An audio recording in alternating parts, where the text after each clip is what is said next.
Hey, it's happy hour. We're back, everybody. Everybody enjoying themselves. Hope everybody's safe. Okay, let's have some fun tonight. It's going to be a great show. We're pumping up that Eastbay 74-28 shootout, and we got Dr. Bert Mandelbaum. Wait till you hear from this guy. Unbelievable. Dodgers are 1-0.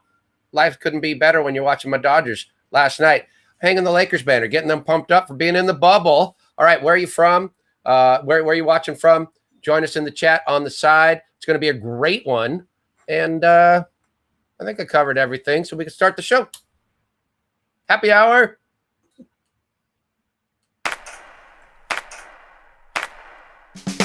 I'm a Venice, California-born, Los Angeles-based sports fan.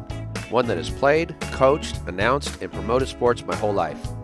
My love affair with sports started in my own backyard and has led me to this podcast. Thanks to the support of the Amateur Athletic Union in Eastbay, I'm excited to bring you Sports Stories with Denny Lennon.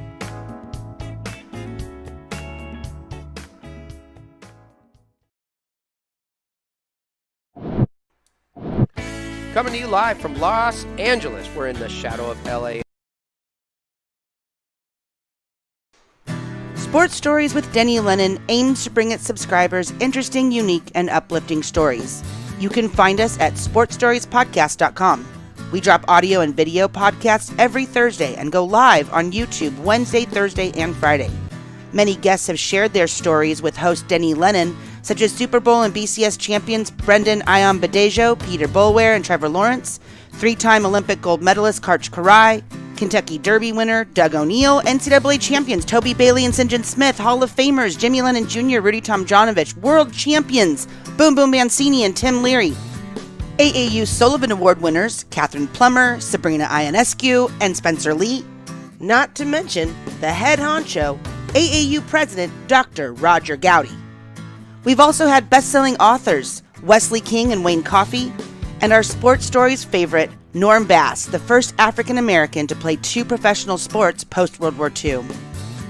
Become a friend of the show on Patreon, and you can help keep the dream alive. Go to patreon.com/Denny Lennon or go to our website to see all of our social media links.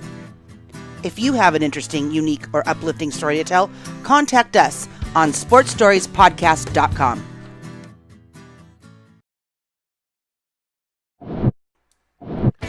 Coming to you live from Los Angeles. We're in the shadow of LAX. It's a top-rated video podcast in the Centinela Adobe Corridor. It's where we share a wall with the Korean United Methodists, and you can see St. Jerome Church from our back porch.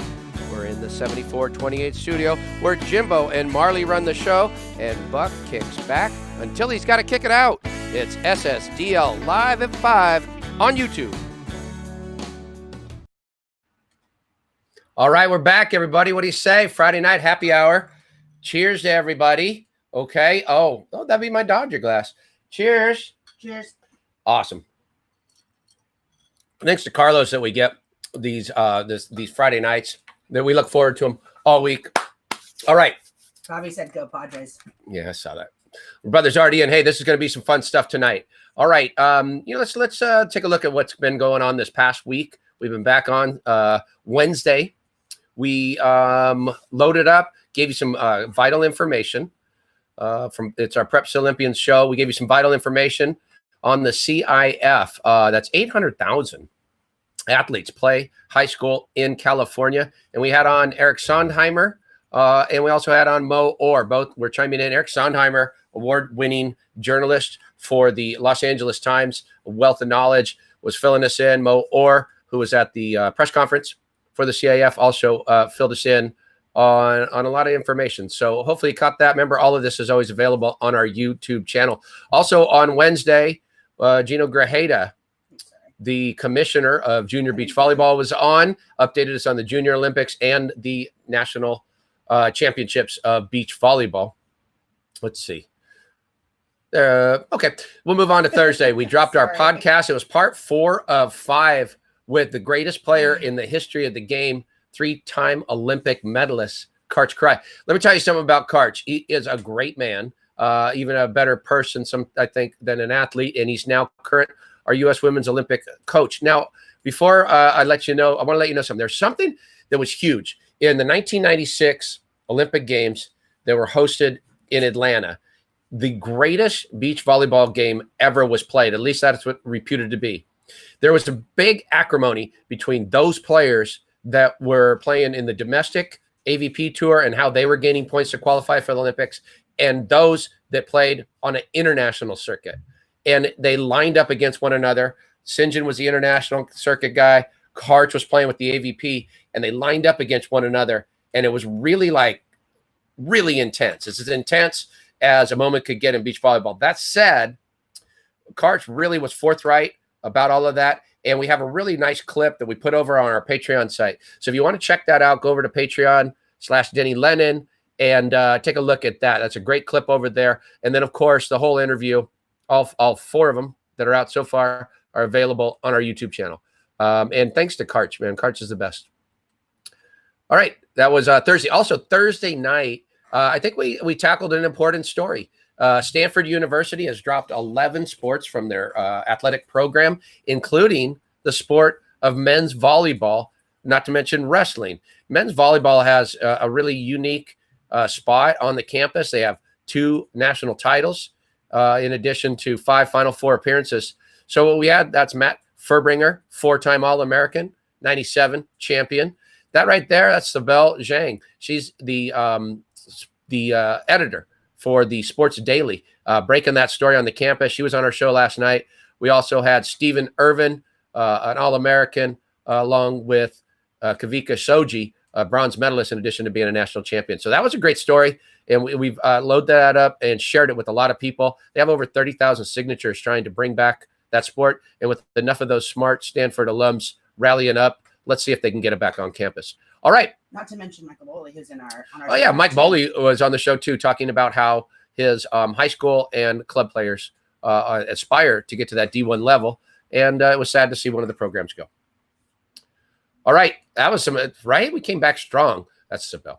Okay. We got to give away our Eastbay gift card. Here's the things you had to do. And I think I'm going to announce the winner right now. You are announcing the winner. Yeah. This is a $100 gift card to Eastbay. Tell them about our exclusive content, and I'm going to go figure out my name because I forgot it. Exclusive, behind the scenes. That's BTS. That's, it's code for the industry. You can keep up with us. But the BTS content always available at Patreon. Anyhow, we do have a winner. We'll announce it by the end of the show. They had to go on YouTube, subscribe, and leave us a comment, and they did, and they won. And we'll let you know how to get a hold of us as we move forward. Winner is... we got a winner. Ian Davis commented, "Thanks for the great info." Ian Davis, you're the winner. $100 gift card from Eastbay. So Ian, all you got to do is reach out to us at info@sportsstoriespodcast.com. info@sportsstoriespodcast.com, and we'll get you your $100 of Eastbay merchandise. Sweet, Ian. All right. Good times. Yeah, good times. All right, that's my handle at Sports Stories DL. I think we're going to go meet with our sponsor, tonight's sponsor, Carlos. So let's take it from Westchester, where we sit in the Sentinel Adobe corridor, where we share a wall with the Korean United Methodist Church, where we can see St. Jerome from where we sit. From where I sit, I can see the steeple of St. Jerome. Really. So let's go to Venice and Casablanca Restaurant, where our sponsor, Carlos, is sitting. Yo, Carlos. Hey, how you doing, Denny? How's everything? I'm doing good, buddy. Talk to me, Carlos. You guys are certainly having to jump through hoops in order to keep your business, your wonderful business, Casablanca, on the corner of Rose and Lincoln in Venice, open. How's things going? I take it you guys are staying afloat. We are, and I was listening to the podcast at Stanford, and I love the attitude that the players had, which was, let's not worry about whose fault or what we do. Let's just find a solution. So I think we all are starting to take that approach as well. So you could definitely, even just hearing that podcast, it just kind of got me going, all right, I like how these guys just taking, a problem and, everybody's like, let's not place blame. Let's just figure it out. So really took that out. And that's kind of how we're trying to move it here. Whatever comes in, we'll figure it out. That's right. Later on tonight, I'm sure you listened to the series we had with Dr. Bert Mandelbaum. One of the things he premises is adversity being the engine of unimagined possibilities. And I think we all have to do that in these trying times. Speaking of trying times, Carlos, you and your shot was entered in the Eastbay 74-28 shootout, and you didn't fare so well. An opening round loss. You know what? it happens even to the best of us. You know, I thought I didn't get seated well enough, and I went out with a really hard opponent. So I'll try maybe next year. That would mean we'd have to interview you again, and you'd have to take the shot, and that put a lot of pressure on you after you missed this first one. I think Christine might even have footage of your shot that failed, Carlos. Yeah, get back to it. You really guys had to bring that out. It looks good, but look, I mean, why didn't you go to the backboard? There it is. Okay. I mean, it's a nice follow, but it's disappointing that you didn't go to the backboard. Carlos, I used to coach you as a youngster at St. Mark's School, and I got a feeling you used to use the backboard then. I thought looking at that, I should have gone left, like Mike Boehle. I saw his left. That was really nice. I voted that just because he went left on that one. He did. All right, Carlos. I mean, look, it's impressive that you won the 1990 St. Mark Athlete of the Year award, but it was not impressive what you did in the shootout. So we'll just hope for better times next time. We'll hope. Is there any specials tonight at Casablanca for our Sports Stories crowd? There's today's tequila day, so we have $8 Boehle premier shots. So if you want to come in, and we also have I've been trying to put out a little bit on our sidewalk. We could do doggy treats for anybody who brings their dogs, because I know we got a lot of people in Venice want to walk their dogs. So come in with your dog. All welcome here. Dog friendly restaurant. Brilliant. And you got outdoor seating. I know you opened up that side patio now. Yeah, we got the patio, and then we got sidewalk seating as well. So we got double. So whatever you like feeling, like if you want to do in the patio in the back or in the front, either way. Love it, buddy. All right. Look, in our first season, if you will, we were throwing people off the show, and I don't know if we're still going to do that. But, see, you'll be the first to know. Okay. Good one, Christine. All right. We get to move right along, don't we? No Marley tonight. We already swiped her before she even got on. All right, next up, we are going to go to our Eastbay. Yeah, let's do this. So I wanted to explain what the Eastbay 7428 shootout is. This video will give you some background. Those are the brackets. There's 12 guests that were on our video podcast series that did their interview here at the 7428 studio. They took the backyard shot. That's right. They took that shot on that hoop you always see in the backyard. That's our number one seed right there. So each of them took the shot back there. And then we evaluated all of these, these months later, and seeded them 1 through 12. So obviously some of them had to play to get into the quarterfinals. They then partnered with a charity, so that made up the team. And everything's done on Twitter at Sports Stories DL, where you go and you vote. And there's a 3-day voting period, 1 vote per person per round. And it has been spectacular. We've actually been covered on ESPN Radio, their national program. We've had guys like Brent Barry and other NBA pro baseball people that have come in, retweeted on behalf of their charity, retweeted on behalf of the participants. So tonight we get an opportunity to focus on 2 of our Final Four, 2 that have made the Final Four. One of which is none other than Chris McGee. Who's that? Geeter. He was not only just a guy that was on our video podcast series, but he is the host of the Lakers show. That's right. He's the pregame host, halftime, and postgame host of the Lakers show. He's even been calling some of the play-by-play in these early season scrimmages and preseason games that were the NBA's in the bubble. That's right. Our boy McGee, he's doing it. Christopher Joseph, we're proud of him. Hey, he's at the studio right now working for Access Sportsnet. So we caught up with him a couple hours ago to say, hey, let's talk about it. Fill us in. What do you think about your prospects in the Eastbay? We didn't talk as much Lakers. We talked Eastbay. Did you want to show his shot first? Oh, let's show his shot first. Yeah. Not sure. Let's look at his shot. All right, look at this. Boom. 1 bounce. Elevate. Bam. That's why he's the number 1 seed right there. Now, that's it. Like, that reminded me of Jerry West. Just that. This is his competitor in the quarterfinals. Hashtag GirlDad Scott Rice. You notice Scott double dribbled right there, not called. And after missed it, this is the part that kept Scott alive, and he got a whole lot of votes. Look at that. That's sweet. Finger roll. And that's what kept him alive, I think, in the voting, because it was a back and forth contest. So here's where I caught up with our semifinaler, Chris McGee, and we talked a little bit from his home in Manhattan Beach before he had to head to the Access Sportsnet studios.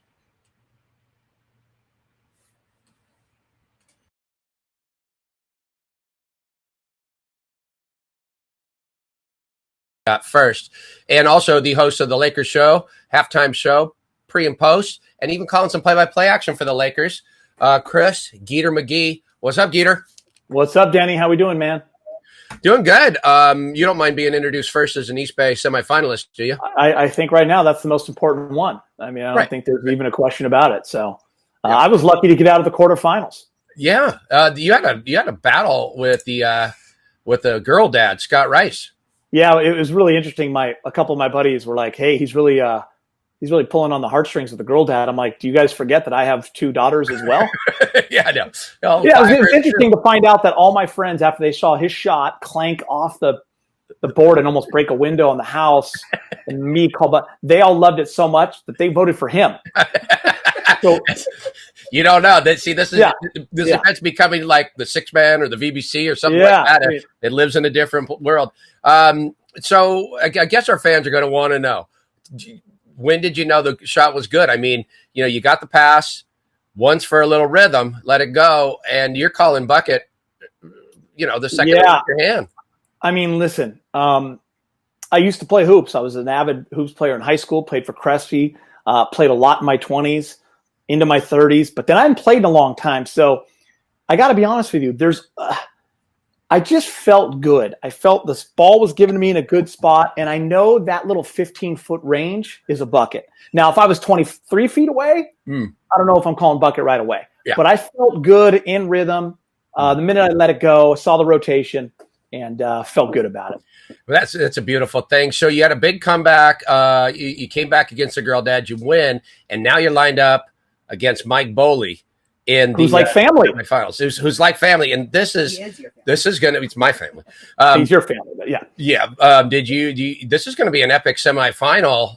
You guys both got pole in the social media world. Yeah, and you know what? I think I'm giving Mike the nod. Come on. I mean, he's the John Wooden of high school volleyball. He's won 43 titles at Loyola. He's got the backing. He's got 4 kids, whom I love.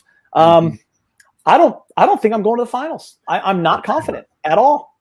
Man, okay. Well, as a number 1 seed, I mean, look, you do have one thing going for you. You dropped it all net, call it in the air. His miss. I mean, listen, Denny, I'm going to say this.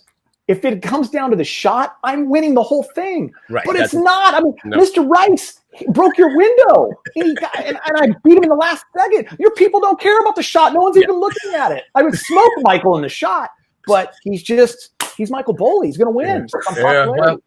Well, we'll fight for it. Now, talk a little bit about your charity, because that's also what it comes down to. I would like you to make sure you play those shots back to back. Get those out there, Denny. Don't go through the whole thing and make people scroll so much they don't like doing that. I need that shot front and center so people understand. Yeah. Okay. That makes sense. Okay. So bucket. Got it. Tell me about your charity. Listen, Stillpoint, Stillpoint Resources, and you're going to have Ross Jr. on here, Ross Porter Jr., who's a good friend of mine, Dr. Porter. I got involved with them 10, 12 years ago, their annual charity golf tournament. A lot of Dodgers, a lot of Lakers, former players involved because of Ross Sr. He used to be a broadcaster along with Vin and Tommy, always making appearances, which is really cool. And Ross will give you the history, but his son was born with Down syndrome years ago, and he and his wife Jenny got them thinking about how they could give back to families in need, who maybe don't have the means growing up that they did, and the support. And it kind of went on from there. Now the big push is more for finding homes for these individuals, special needs that go on and are in the real world, and they can live in a house and have their own lives and stuff like that. So it's a really cool thing. They are so great, man, what they've been able to do for families, whether it's veterans that come back unable to deal in the real world, kids with special needs, those parents who need support when you have a kid with special needs, and maybe you're a single mom and you have to work 24 hours a day, so stuff like that. These guys give back so much. Jenny and Ross Porter are two of the most, generous people I know, with their time, with their money, the effort they put in to putting on this golf event and their charity dinner, now raising money to build homes is pretty special, and it's near and dear to my heart. Love it. Love it. Well, that's the way it should be. So we look forward to that semifinal. It's going to be on. You both got your World of Volleyball contacts. You both got your World of Basketball contacts.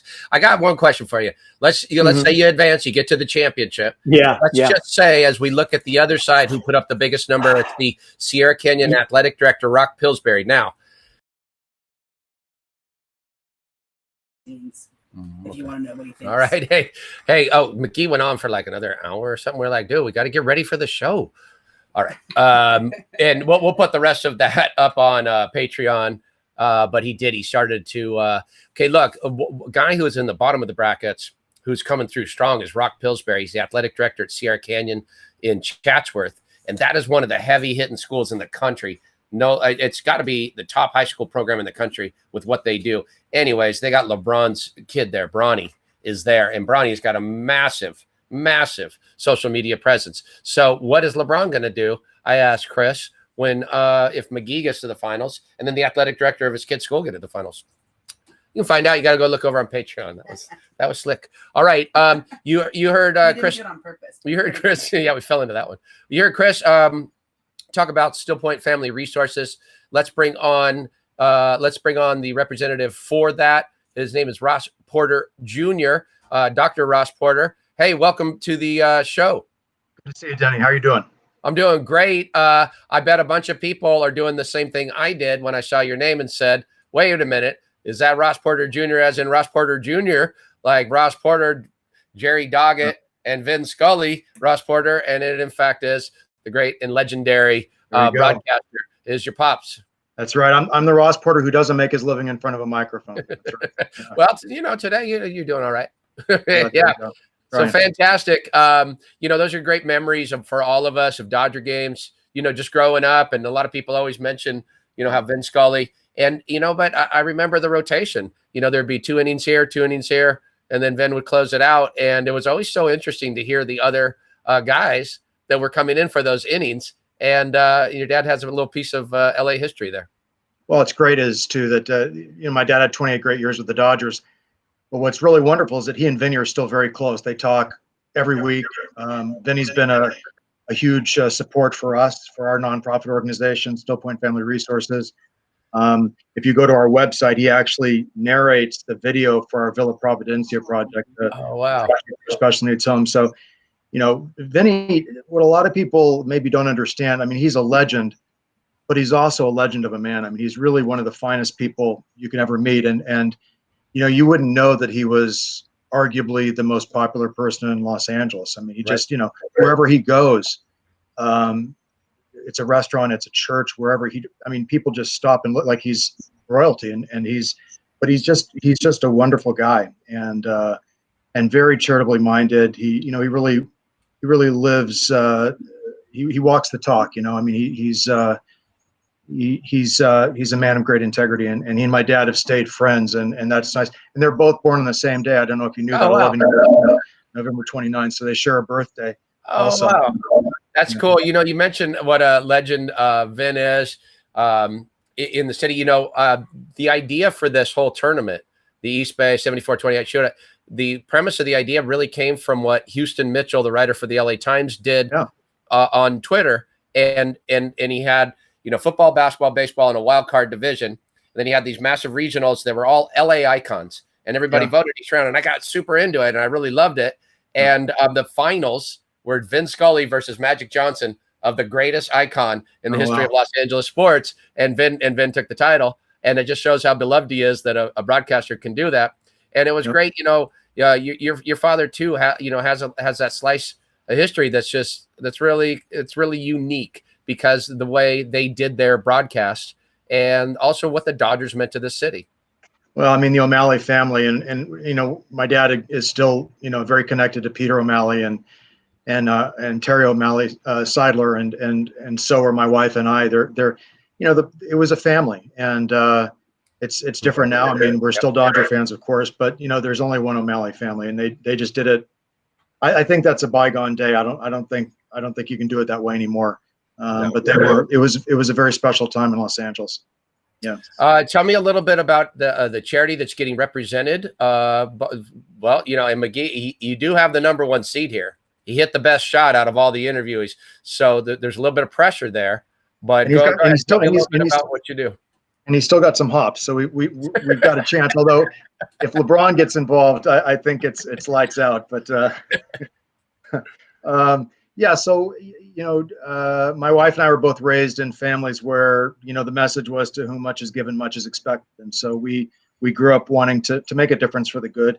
And I was in seminary. My wife was a teaching program, and when we got out, we had our first child, and he was born with Down syndrome, 1994, John Michael, and it just turned our world upside down in the best sense of the word, really. I mean, John Michael, and I think anybody who knows Down syndrome people can attest to this, that they're professors of love. I mean, all they do is love, and there's an elegance about their simplicity. You know, they get to the heart of the matter. They're without guile. They're without jealousy. They're just sweet, loving people, and they have so much to teach us. You know, us typically developing people. You know, we hide we're all broken, right? We're just better at hiding it on the inside. Their brokenness is more on the outside, and maybe you see the disability, and you know, they get judged more quickly. But they're professors of love, and they teach us about what's really essential in life. And so Jenny and I are a nonprofit organization. We founded in 1998, and the heart of our mission is really outreach to special needs people and their families, because we want to support the system too. And in the last decade, $8 billion of funding has been cut from special needs services. Over 25,000 support and service providers have been eliminated since 2011. So there's an increasing, and of course, as medicine gets better, Down syndrome people live longer. You know, I don't know if you knew, but a lot of Down syndrome people are born with medical issues. John Michael had 2 heart conditions that he got fixed. If he had been born 40 or 50 years ago, he would have died. Medicine has gotten better, so our special needs people are living longer lives, thank goodness.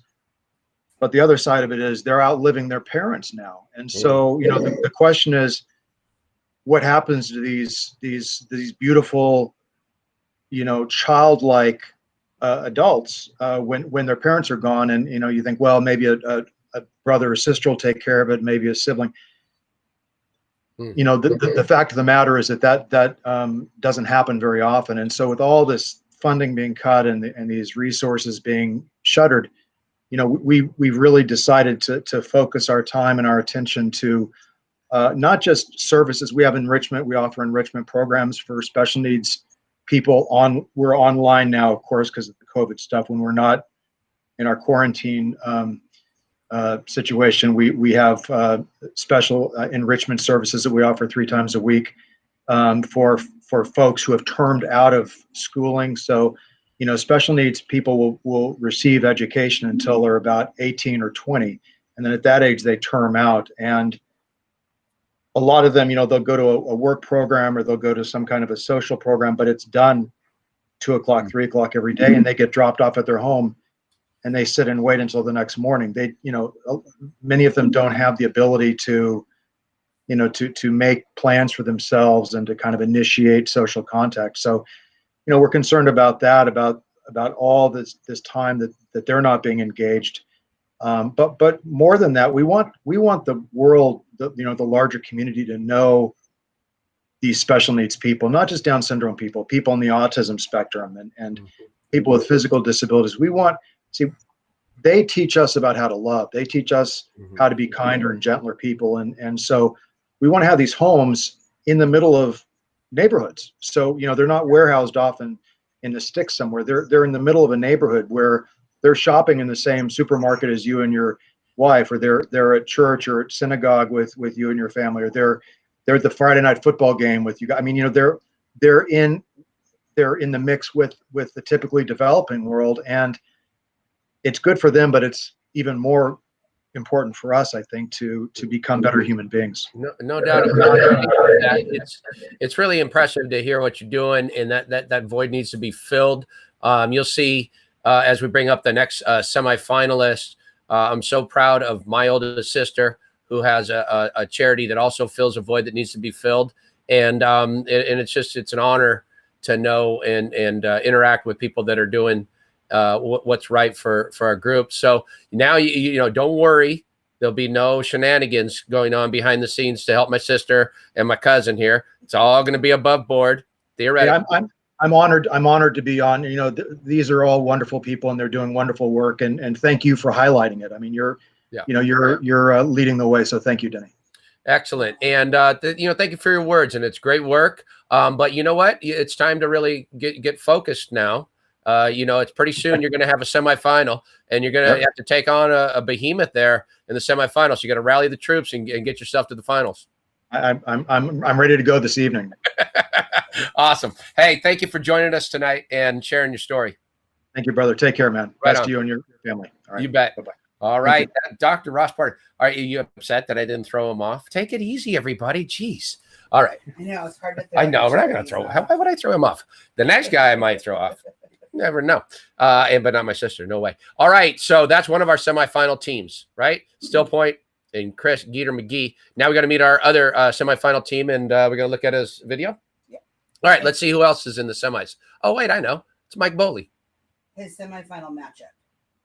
Oh, no, this is his quarterfinal matchup. Yeah. This is Mike Boehle's quarterfinal.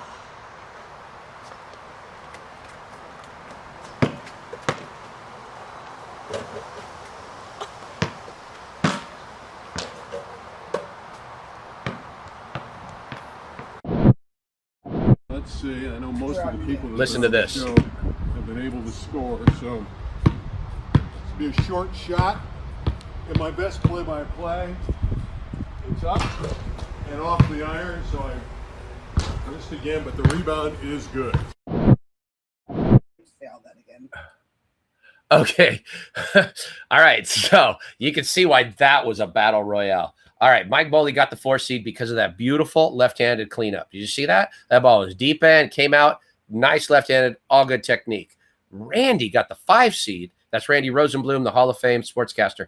Randy got the 5 seed because he play-by-played himself all the way through it, and then he practically dunked it with that left hand. You see how powerful that was? It was unbelievable. Mike squeezed it out. He pulled in some of the big dogs to retweet and to pull in a few more votes. And so let's bring him in. Also, his teammate, let's bring in my sister, in charge of my stuffed bags, Janine Holmes. Well, there he is. Hi, MB. Hi, Janine. Hi, Michael. I just being your older sister. I Denny, do you have to keep talking about me being your older sister?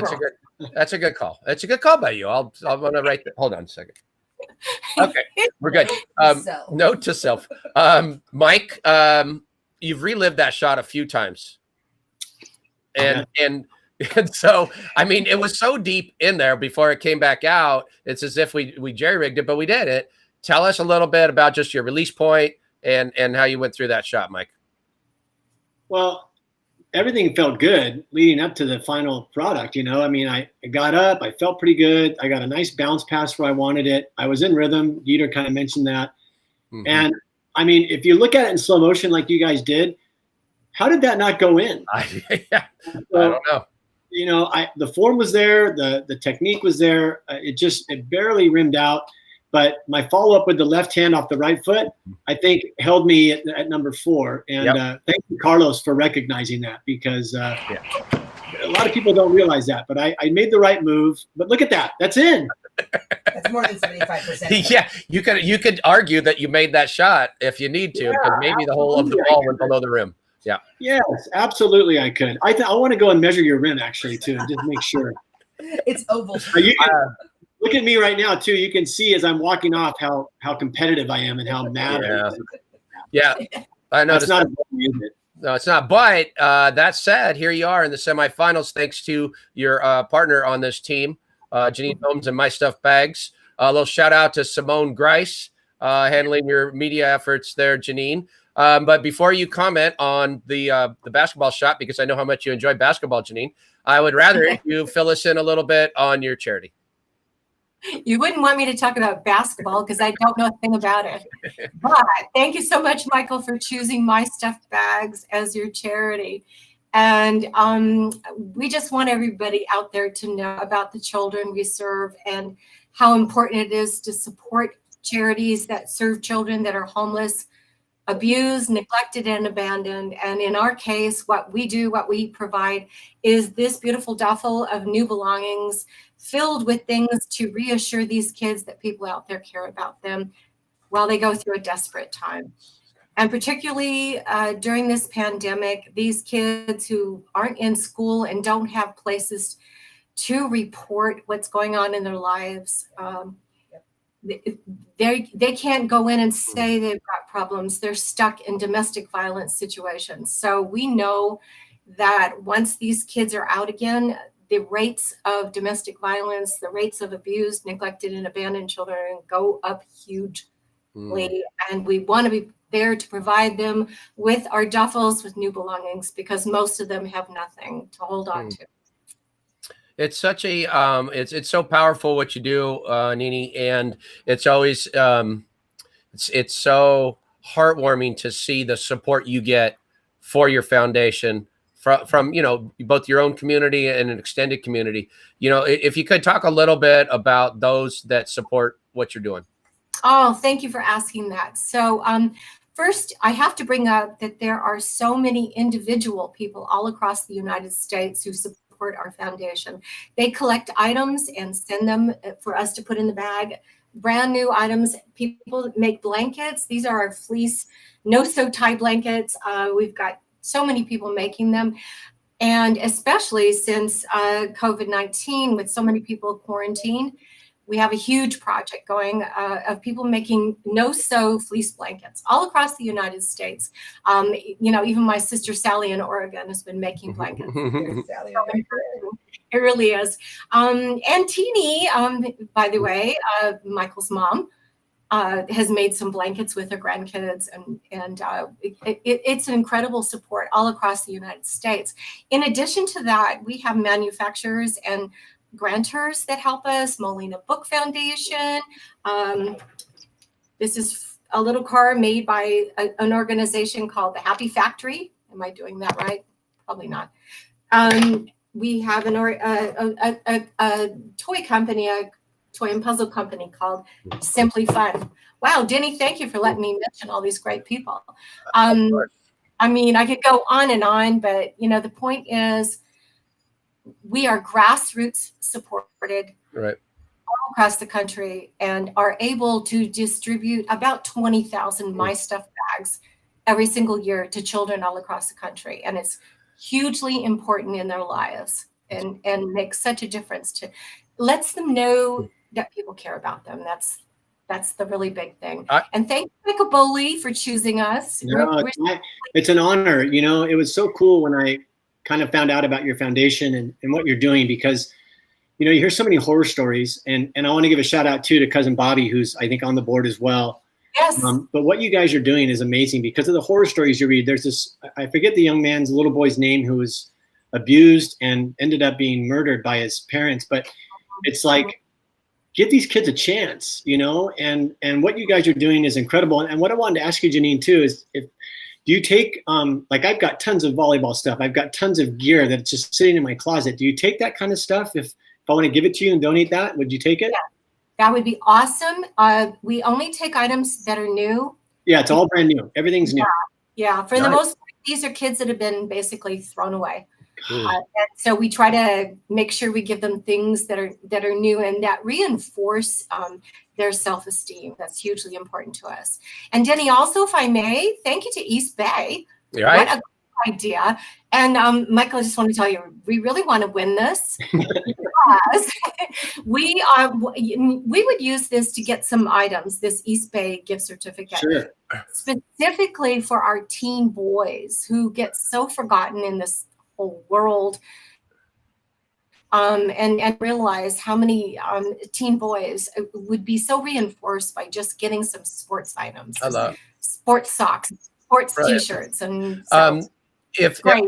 Thank you for of course. And if Mike, Nini, do you think if Mike knew before he took the shot that you were going to be his partner in this, that he would have tried a little harder and made the shot? It's a legitimate question, MB. I knew that was coming. No, it's not. Okay. We'll go way back. Come on. Before we do, any event I run is not good without a little controversy. Before this one started, the sportscaster that Mike was up against, he came out strong after he won in the opening round to get to these quarterfinals. He didn't like his matchup, and he said as much. So let's see what the Hall of Famer Randy Rosenblum had to say. You can mute yourselves if you really want to hear, because he's a golden-throated announcer. Okay.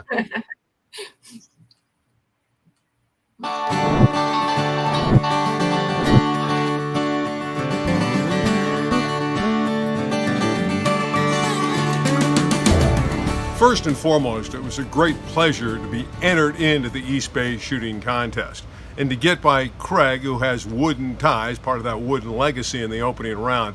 I feel really very proud of that accomplishment. But moving forward, I'm going up against Mike Boehle in the quarterfinals. I smell a rat here. Corruption could be on the forefront. Bags for Cash is his charity. What's that all about? That sounds like it's illegitimate to begin with. And then when you talk about Boehle, he's the cousin of Denny Lennon, who's throwing this get-together. So I feel like early on I'm behind the 8 ball. I am the underdog. I want to rally my base. They did a great job in the opening round. I'm going to need you in the next round. I do not trust the system. Mike Boehle, I'm coming for you. Look out, even though you have the advantage of voter fraud.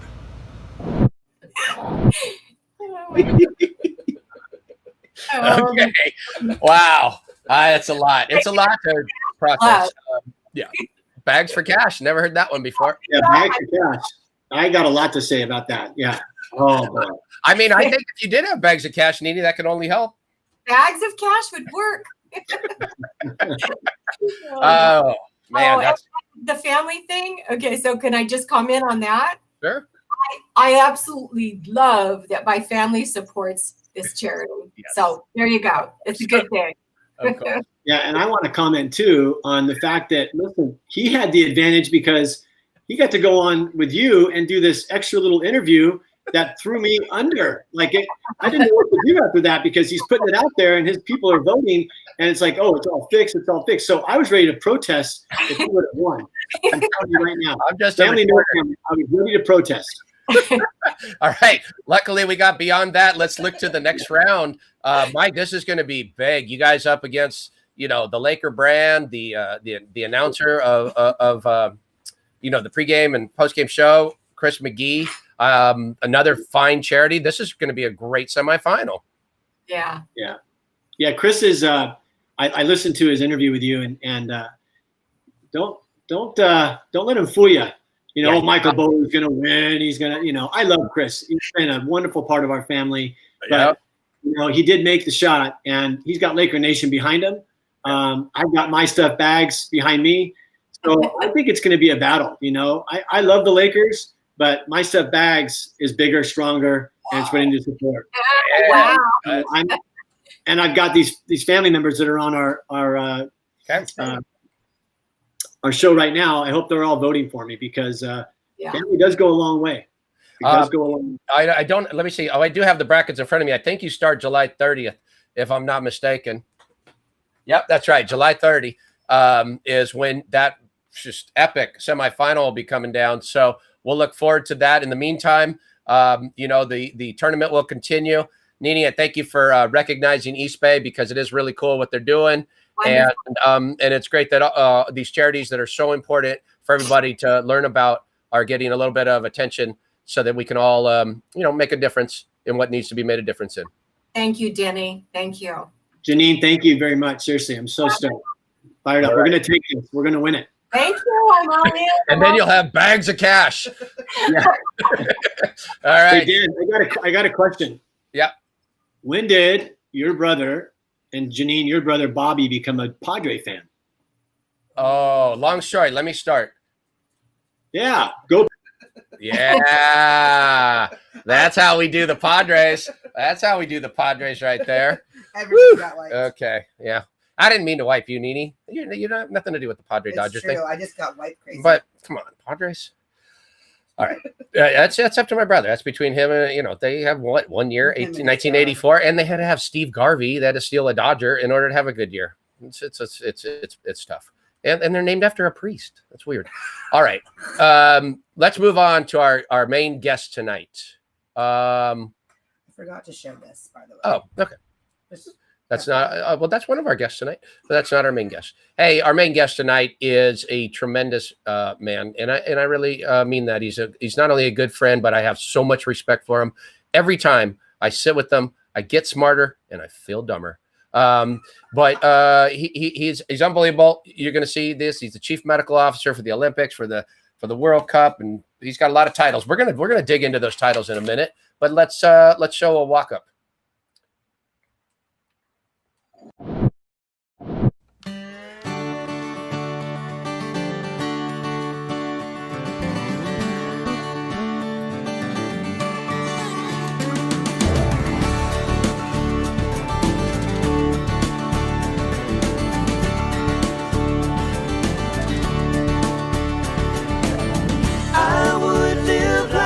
Free man, shake the chains from my soul, change my direction to heal my reflection, stepping out into the cold.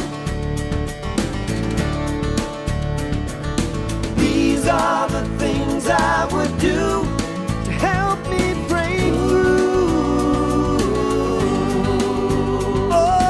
These are the things I would do if I were you.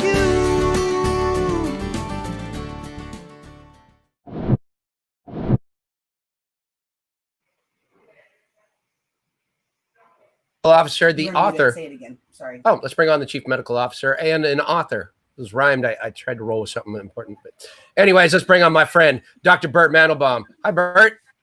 Hey, guys. Great to be here. Bert, I hope you heard some of what preceded you and some important charities. I know that you're also involved in a lot of charitable worthy endeavors that you do. And it's good that they get a little bit of a spotlight, and you know how important it is in our society.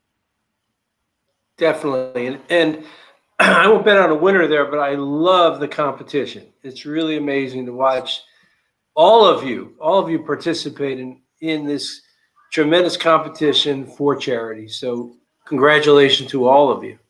And I think suddenly you're wishing that instead of us going to the Santa Monica orthopedic group and interviewing you on site, that you had come to the 7428 studio and got a chance to take the shot, Bert, because I know you're an athlete.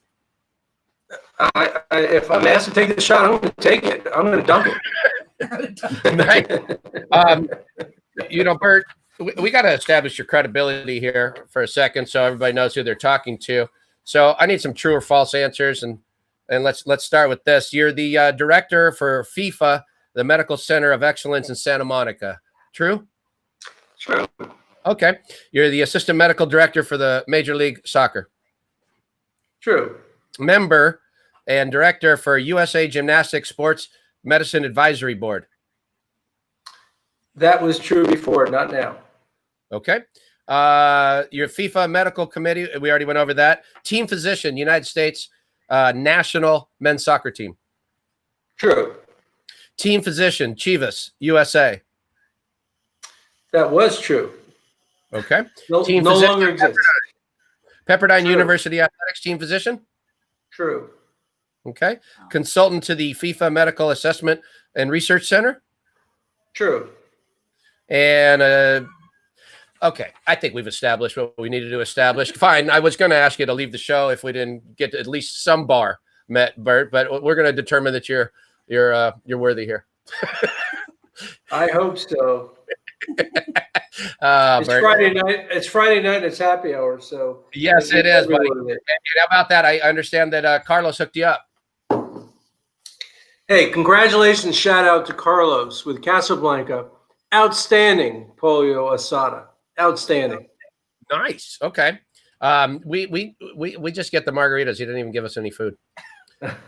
That's not true. He does it every week, and Carlos is great. I used to coach him when he was a youngster, and he was quite the athlete.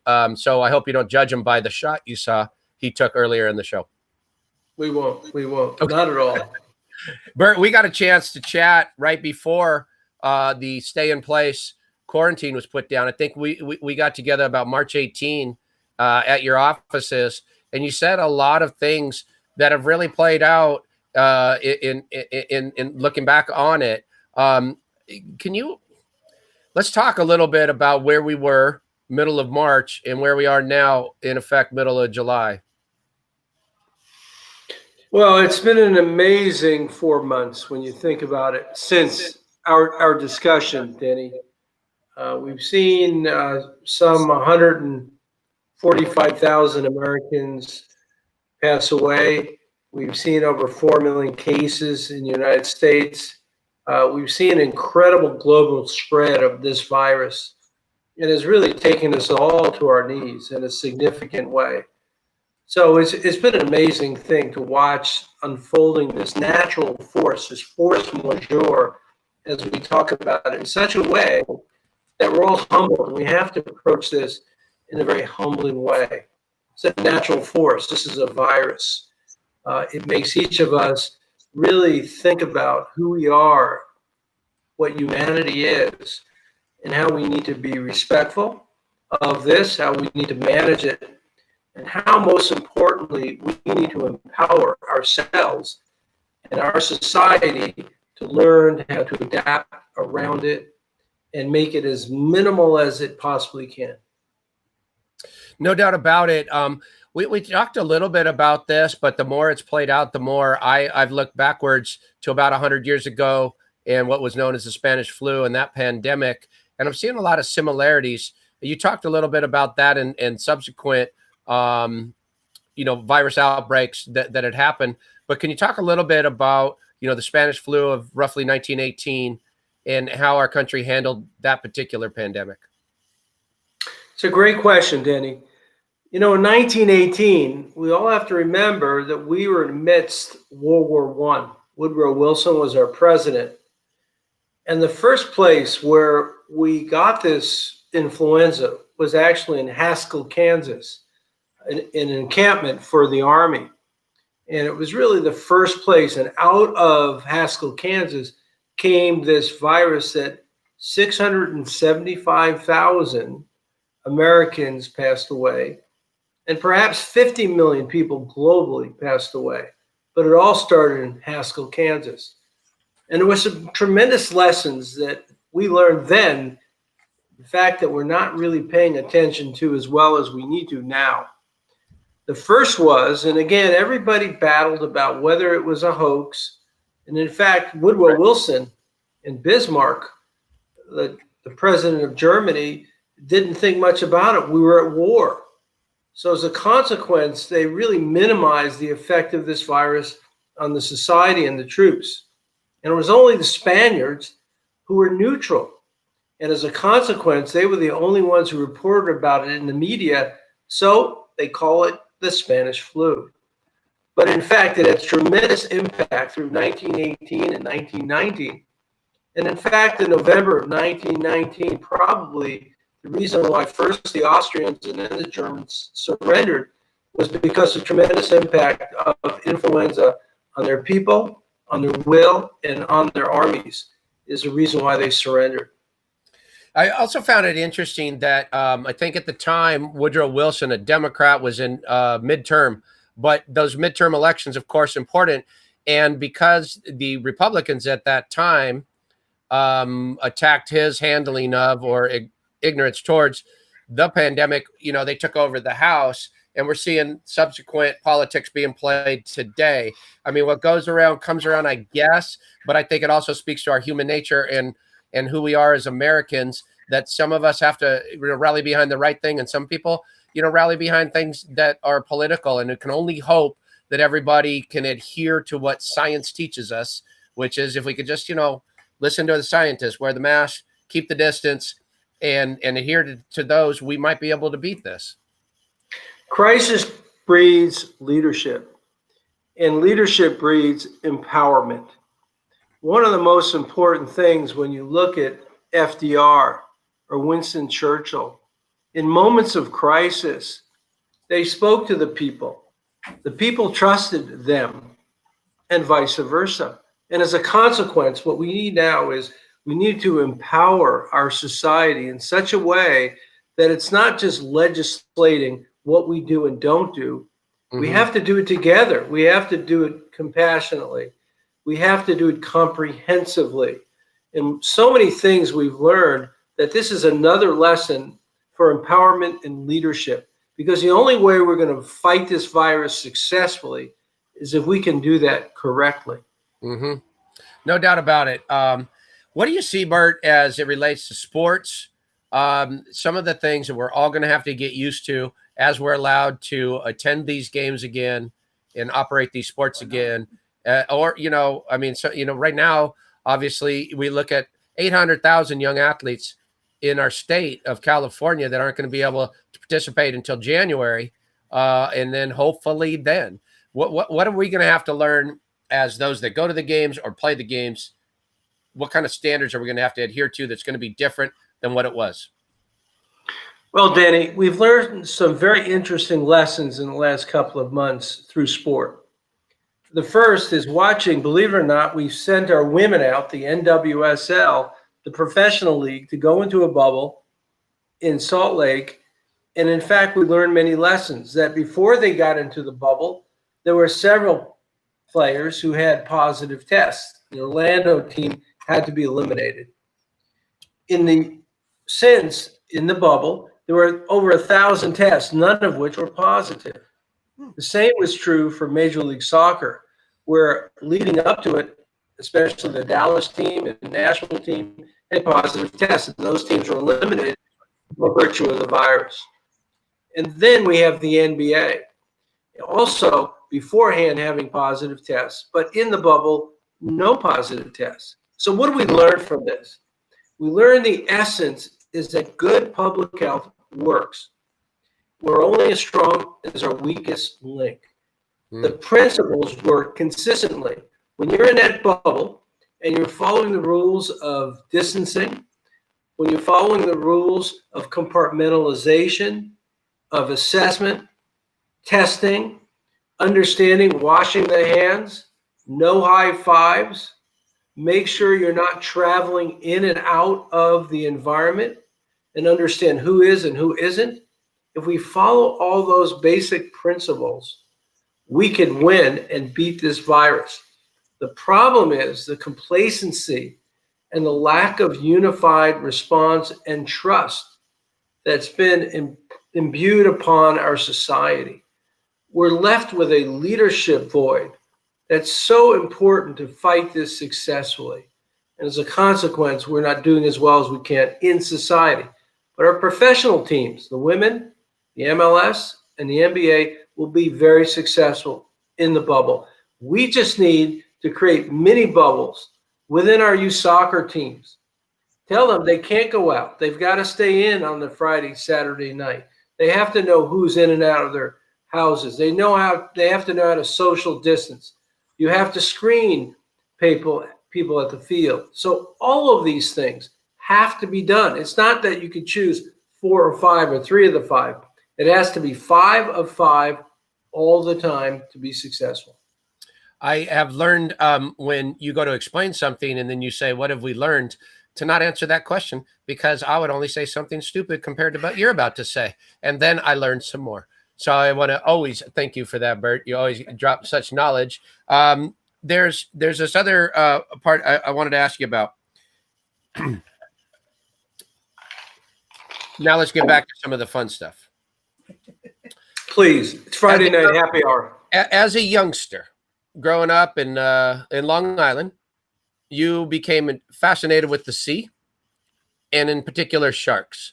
And if I remember correctly, there was the author of Jaws, I think Peter Benchley, may have been a reporter back in that area or something, and had noted this massive shark that had eaten some people near New Jersey or something. I think that set you off on a course to in really looking at your environment and becoming a guy who enjoyed sharks like no man alive.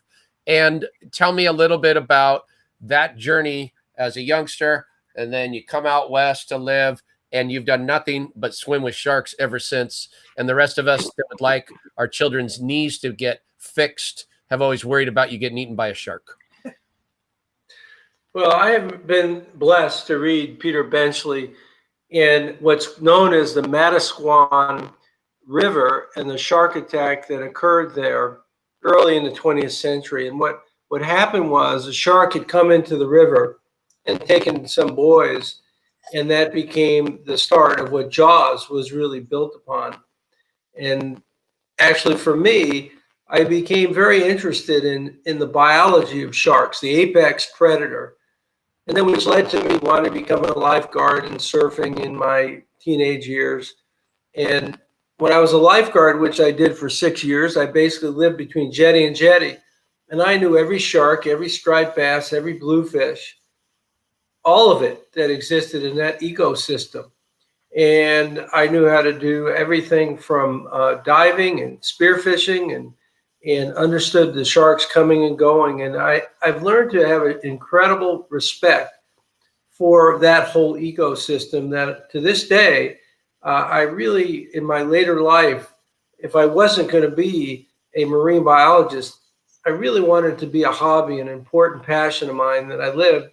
And that's what I do today. I live all my time as a hobby, and as a vacation for me is getting underwater and swimming with all of marine life, but specifically the sharks. It's a wonderful thing. The little crack I made before was because both of my children's knees were fixed immaculate by Bert Mandelbaum. In addition to when I was the athletic director at a school, there on Sunset, he fixed a lot of knees there, and then found a way for us to redistribute or reinvent the way we warmed up, and we cut our knee injuries way down. And now that said, I want to get back to the sharks. When we did our interview, we had an exchange, a very tough quiz you had to take, and I want to replay that for you if you'll indulge me for just a second. Please.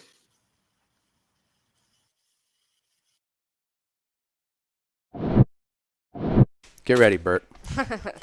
We're going to dumb it down a little with some TV show questions. Choose one of the following three as a show, your favorite show. Quincy, MD, Jack Klugman, remember. Mm-hmm. Emergency. Mm-hmm. Or Shark Week. Shark Week. Okay, understood. Easy. Let's try this. Let's do another one. Choose one. ER, mm-hmm. General Hospital, mm-hmm. or Shark Week. Shark Week. Okay. All right. You get the pattern. This is going to get a little tougher right now. Sharknado. Ooh. Shark Tank. Uh-huh. Or Shark Week. Shark Week. Oh, man. All right. So we're going to close out our TV show questions. You know your guest. Which show jumped the shark the worst? All right. Was it the Brady Bunch when they brought around Cousin Oliver? Was it the Flintstones when they brought over Kazoo? Or was it actually Happy Days when Fonzie threw on his skis and literally jumped over the shark? I think it was Fonz. Very good. You passed that easily. You nailed it. You nailed every answer right on, Bert. That was good. That's my that's how I declare my success in life. Yes, you passed that test. We're also having fun with your titles below. I have a friend. His name's Gino Grajeda. He has a few titles, but you dwarf him. Look at that. That's impressive. We couldn't faster. Tell us a story. One of the things I took from our interview that day, and it led to the show that you're currently on, and I'm sure you've done this for many people. You've inspired them to do the next thing. And you mentioned that adversity, and we were certainly knew that we were positioned to face adversity, is the engine of unimagined possibilities. And, I thought about that a lot. And when we came back, I said, what's the best way to push more people to watch our video podcasts that we film and we post-produce and we send out on Thursdays?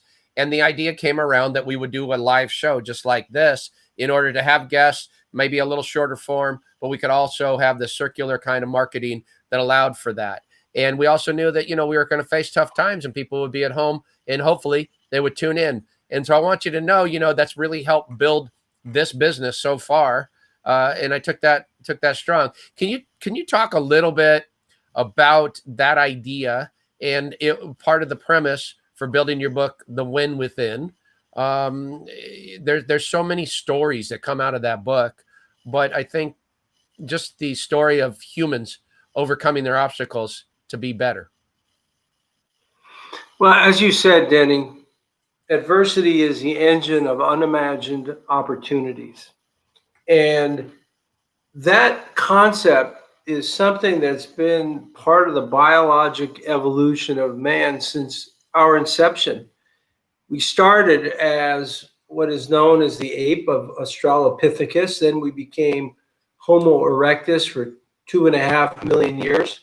When we were smaller and we had small brains, and believe it or not, we were prey. We weren't predators. And then we became Homo sapiens 100,000 years ago in the Upper Paleolithic period. And at that moment in our evolution, we became hunter-gatherers. We actually went from being prey to being predators. And in that, we learned because we had to adapt. We had to find prey. We had to keep ourselves warm. We had to run from bigger prey. We had to adapt to a variety of circumstances, all of which are under the category of adversity. Adversity is what we're made of, and as a consequence, our DNA, our genes, our legacy is basically that we are the survivors of the fittest. We're here because our parents, generation after generation, have learned that biologically how to survive. We have adversity, we develop a problem list, and then we develop those unimagined opportunities. Whatever that is, and however that becomes that way, learning where a new source of food is, how to adapt to cold, how to adapt to warmth, that we come together as a clan, as human beings, with our genes, and we figure it out. And regardless of what challenges we have, and I'm amazed, and that's the beauty, and one reason why I wrote this book was to empower others to understand and discover that in fact our win is within. It's in our genes. It's right there. You just have to learn how to access it. One has to learn how to integrate it, and then more importantly, have fun with it. That we're athletes, we're survivors of the fittest, and this is so much a part of us. We just need to actualize it in each of our lives. As those are powerful words. As Chief Medical Officer to the World Cup and so forth, I got a question for you. During the Paleolithic era, who won the most World Cups, Bert? I see. I usually can't throw you off your game, Bert. There you are. I think it was the Neanderthal 23.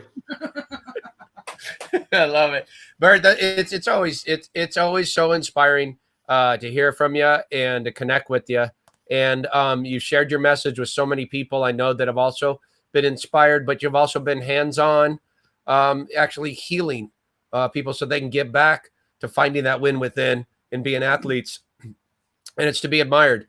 And we just wish you all the best. And thank you for coming on the show and doing this and spreading the word. And thank you, Denny. And thank you for taking the lead on making sure you increase the awareness of how important sports are to all of our lives and our well-being. So I want to thank you for doing that and creating the energy. A shout out again to Casablanca for being our sponsor.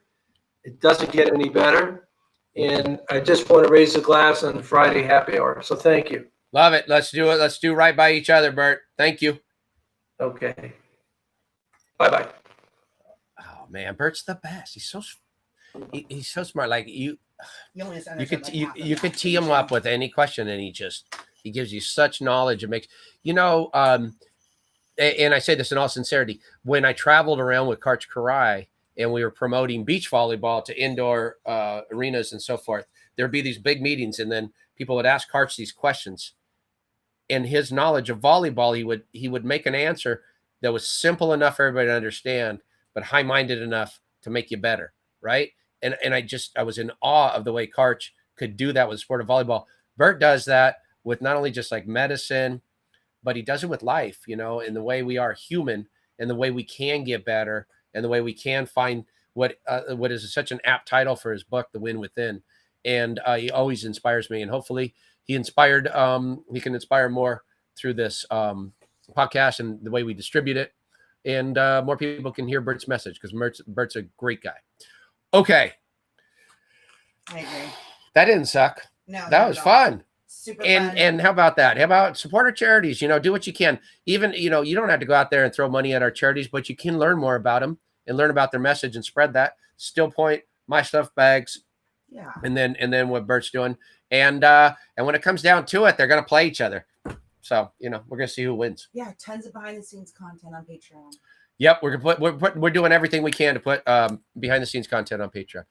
Okay, sounds like I'm begging a little bit, but we're doing what we can. All right, hey, this was a fun.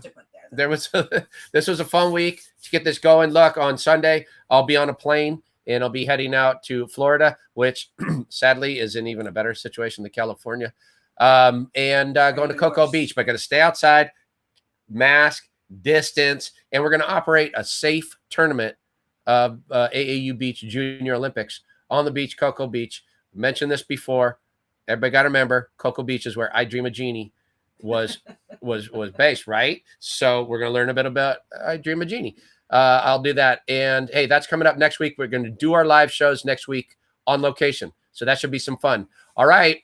At Sports Stories DL right now, you can vote in a quarterfinal matchup, Wayne Boehle versus Lynn Guerin. Wayne Boehle, the athlete from Loyola University of the 60s, defended them in the Hank Gathers case in the in 1990s, right? Lynn Guerin, the author of the John R. Wooden course. He spent the last 12 years of John Wooden's life with him and developed that. So that is a big matchup. Winner goes to the semifinals. You can vote now for the next couple of days. All right. Good show. I know we went a little long, but Bert's dropping that knowledge. We'll see you Wednesday. Later, peoples. It's now or never. Come watch tonight. Bring your darling. It's on at 5. Tomorrow will be too late. It's now or never. Sports Stories can't wait.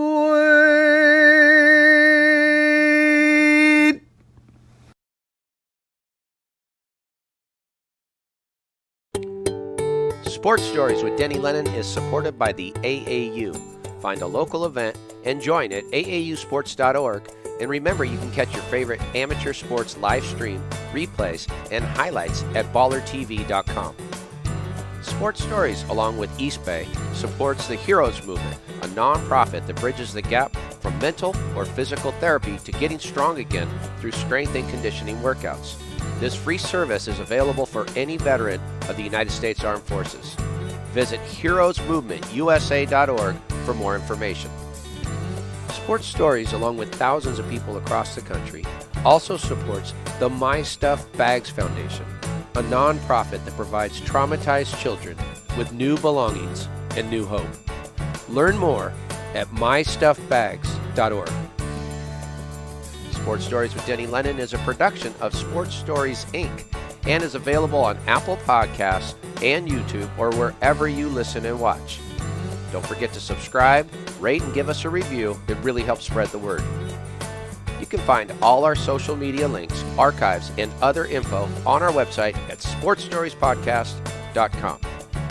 Special thanks to the John R. Wooden course and Wooden's Wisdom. Original music for Sports Stories is courtesy of Lennon Music Productions. Original images by Sienna Lennon Photography. Sports Stories is produced by Christine Jimbo and Marley Rice. Sports Stories is edited by Bob McCall. Additional staff include Ray Castro, Teresa Dolan, Jake Downey, Carlos HARO, and Buck Magic Lennon.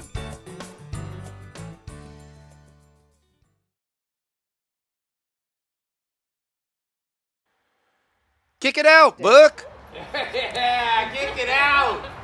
Kick it out. Yeah, buddy. Way to kick it out. Good job.